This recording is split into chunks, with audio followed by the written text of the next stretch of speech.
തൃശൂർ കൊടുങ്ങല്ലൂരിൽ നിന്നും വളരെ ദാരുണമായ ഒരു വാർത്ത പുറത്തു വരികയാണ്. അഴീക്കോട് മകളെ അച്ഛൻ വെട്ടി പരിക്കേൽപ്പിച്ചു. 15 വയസ്സുകാരി അമേയാണ് ആക്രമിക്കപ്പെട്ടത്. തലയ്ക്ക് സാരമായി പരിക്കേറ്റ കുട്ടിയെ കൊടുങ്ങല്ലൂർ സ്വകാര്യ ആശുപത്രിയിലേക്ക് മാറ്റി.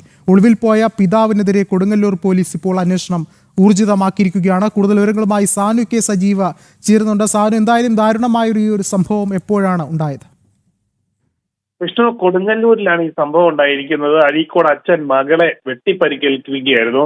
15 വയസ്സുകാരിയായിട്ടുള്ള മകളുടെ തലയ്ക്കാണ് പരിക്കേറ്റിട്ടുള്ളത്. എന്തായാലും ഈ സംഭവത്തിന് തൊട്ടു പിന്നാലെ ഈ പെൺകുട്ടിയുടെ അച്ഛനായിട്ടുള്ള ആള് ഷീല എന്ന് പറയുന്ന ആള് ഒളിവിൽ പോവുകയായിരുന്നു. അല്പസമയം മുമ്പ് കൊടുങ്ങല്ലൂർ പോലീസ് ഇയാളെ പിടികൂടിയിട്ടുണ്ട്. സുനാമി കോളനിയിൽ താമസിക്കുന്ന പൊത്തേഴത്ത് ഷീലയാണ് പടിഞ്ഞാറെ വെമ്പല്ലൂരിൽ നിന്നും പോലീസ് അല്പസമയം മുമ്പ് കസ്റ്റഡിയിൽ എടുത്തിട്ടുള്ളത്. എന്തായാലും 15 വയസ്സുകാരിയായിട്ടുള്ള മകൾ ഇപ്പോഴും ചികിത്സയിൽ തുടരുകയാണ്. തലയ്ക്ക് സാരമായി പരിക്കേറ്റ പെൺകുട്ടി കൊടുങ്ങല്ലൂരിലെ AR ആശുപത്രിയിലെ ഗുരുതരാവസ്ഥയിൽ ചികിത്സയിൽ തുടരുകയാണ്. എന്തായാലും ഈ വീട്ടിലുണ്ടായിരുന്ന അച്ഛനും മകളും വീട്ടിലുണ്ടായിരുന്ന സമയത്താണ് ഈ ഒരു ദാരുണമായിട്ടുള്ള സംഭവം ഉണ്ടാകുന്നത്.